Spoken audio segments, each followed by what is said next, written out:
For our final episode of our Should I Shut Down series, we are on part 7. Today we're going to talk about what we are actually going to do during the shutdown phase. So obviously we're not throwing, we need to be doing something to improve ourselves. What is that, and what does the plan look like for those 6 to 8 weeks? So obviously some of these time periods will change depending on how far or how much time you have off. But again, we're kind of going off of the idea that you're going to have somewhere between 6 to 8 weeks off of throwing completely. And this is how we program our guys and what we look at doing during that time. So first and foremost, we need to lift. Something where if we're not taking this time to really build muscle mass, you're wasting a really good opportunity. There are very few times in the season, especially in Florida high school baseball, which is the majority of our clientele, which we can really get after it in the weight room and really work on building muscle in as far as like hypertrophy phase and really increase the volume.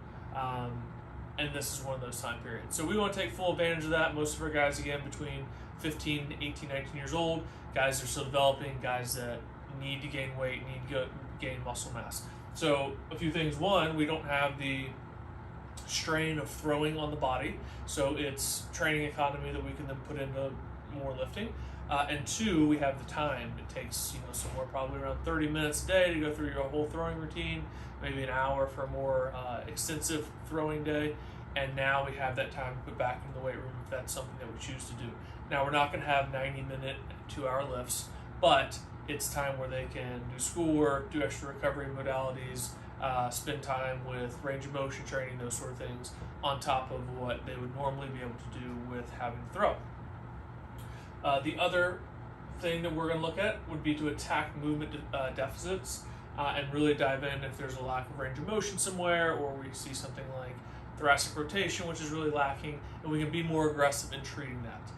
Using something like a pail and rail is not something we want to do in season, where we're going to be really taxing the nervous system and teaching the body a new range of motion, say hip internal rotation on the lead leg, and then they're going to go out and pitch the next day. We don't want to have that type of the body having to adjust to those new ranges of motion and go through that type of stress.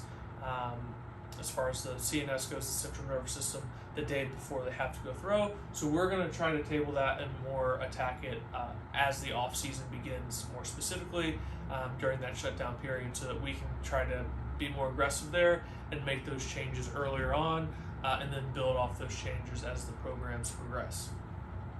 We want to also focus on building tissue capacity overhead. Went over this a little bit as far as the idea of tissue capacity in one of our previous videos, so check the YouTube page out for that, with the role of physical therapists and how injuries come about.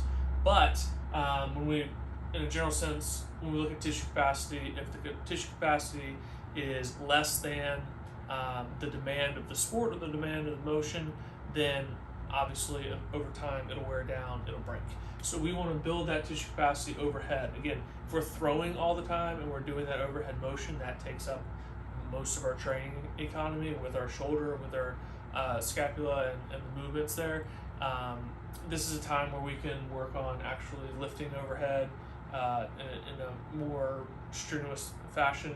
We can work on like overhead carries with medicine balls, plates. We can work on hangs, just anything that we can do to build tissue capacity up above our head. And some of that may also be range of motion issues, lack of internal rotation, and or lack of external rotation wherever it is, or restoring in-range strength in those motions. So really want to work on obviously building as much capacity overhead during that time as possible. One thing that we're going to stay away from for the first part of the shutdown is overhead throw. So think like a med ball overhead throw, some type of like soccer motion throw. We're going to stay away from that, and we're going to stay away from shot put throws for the first 2 to 4 weeks. If we're taking a break from like aggressive overhead throwing, like we would with throwing baseball, then we also want to limit some of these lighter, faster, more aggressive movements. So with shot put, it's not overhead, but as we're doing extending the elbow, we're getting a very rapid elbow extension, which is similar to what we do when we throw a baseball. So just to kind of steer clear of this, it's 2 to 4 weeks a year, we can figure out something else to do during that time period besides a shot put throw, and really stay away from taking a break from that. Kyle Bodie pointed that out, or one of the guys from Driveline, about staying away from shot put throws because of the rapid elbow extension that you're going to have in those. And I think it's a really good point that we don't want to take away one way that we rapidly extend the elbow just to add in another way. So we stay away from those. It's either 2 to 4 weeks. As we get down more into this dynamic section, we'll start adding some of those back in to work back towards overhead throwing and building in the ramp up period. So that takes us down to our 6 to 8 week breakdown of this would be only a direct shoulder work when we're talking about this breakdown right here. So first 2 weeks, we're going to stay away from, I'm going to call it direct shoulder work. This is where we talk about whether it's bands, wrist weights, shoulder tube, some type of sideline, external rotation, posterior shoulder work, rotator cuff, anything like that, low trap work. Back to our conversation last week, we want to give the guys a mental break from these things. We don't want to have them doing the same little things they're doing all year round. So having a little bit of a break there gives them the opportunity to mentally reset and not have to worry about those things. And then we can go back to the whole lifting part, focus a little bit more on the main lifts and really building muscle there. And then just give the body a time to kind of naturally heal itself without a ton of direct stimulus into that area. And again, every time you throw a baseball, you're creating micro tears in those muscle groups. So if we can give them a little time to just let the body heal naturally, that's a good thing. So depending on your time off, it's a minor leaguer, this might be more like a month, but we don't have that luxury for high school baseball players, so we're going to say about 2 weeks for that. For the next 2 to 3 weeks, again, depending on 6 to 8 weeks, we're going to focus on eccentric. That's what ECC stands for. Strength, more overload. So if you think like manual resistance, where someone's really pushing down and you're going slow, or something that's like a little bit more of like a 8-pound weight on the sideline external rotation, where they're just focusing on controlling the motion down, and then something's assisting them back up or through the concentric range of motion. We can't do this a lot throughout the year for throwing. Again, we're going to really fatigue those muscle groups, and we don't want to really fatigue those muscle groups if they have to go throw a bullpen the next day. We're just going to keep wearing them down and down and down, and through chronic stress, they're going to increase the chance of injury. So we're going to take this time when they don't have those other overhead demands, just like we talked about with these other areas, and we are going to focus on building the eccentric strength in those muscles.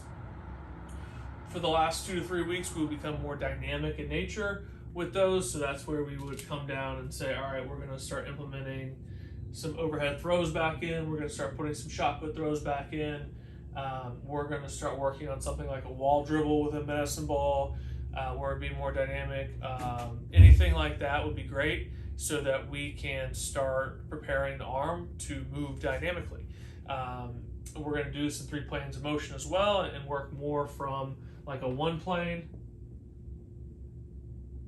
down to a 3 plane, just like we would with most of all of our lifts, and worry about strengthening the 3 planes of motion here, because when we start moving it and actually throwing again, we're going to be moving in 3 planes of motion, so it becomes a little bit more specific in the training there. So again, more dynamic and making them adjust constantly, and then we'll start taking out some of like the heavier aggressive upper body stuff that we're trying to do with them, and the volume will start going down a little bit as this period wraps up and we get into actually starting on ramp and throw again. So that gives you a little bit of an outline. It's pretty vague. We could go into probably a ton more detail and spend a couple videos on each single week, but this gives you an idea about what you should look for and kind of how we want to progress, so you're getting a little bit of everything throughout those 8 weeks, and you're able to advance your strength and it's a little bit overplayed, but your baseball specific training for that time period. We've had very good success with this from the aspect of when our pitchers go through this, or our baseball players go through this program, day one, when they pick up a baseball again, they're able to throw it somewhere around 120 feet lightly, and they feel very both refreshed and like they actually haven't shut down. So that's one of my big goals with doing a program like this, is that the first day back when I just shut down and just lifted throughout the shutdown period when I played, is the first day back I felt like I was being stabbed with needles in the shoulder because I hadn't done enough to get my arm prepared to then move again in the throwing motion.